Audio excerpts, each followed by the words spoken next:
Pwede ilamdam lamnungsi Manipur kauwi mabu Minchadurong Thamang jegi Tin kuk na biyo Lai kuk na biyo Yek na kuru kaya su Hauray khana thangmo Mai kaida hoi hoi launa Hoi thabiram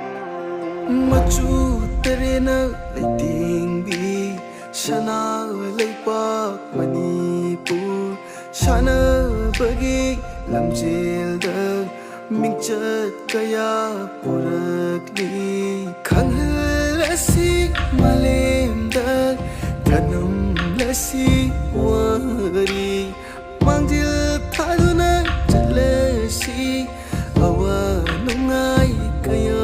ga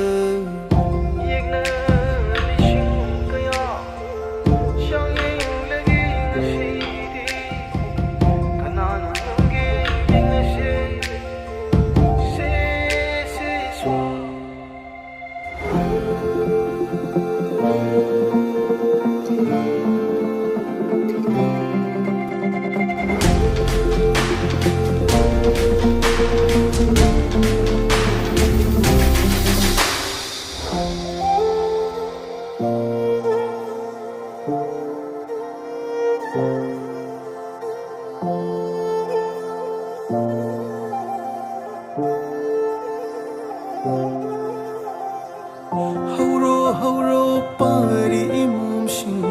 taibang makeup thok lagloni palem gi tampak ta shanaroni mingchat urung kelamu hai nai pane hayare imane pari khoi thorak lo haurak lo imagi laman singla se Shari wasak sak lesi mangjil thaduna chalasi khanghal lesi malimda awab nungai bakaya ga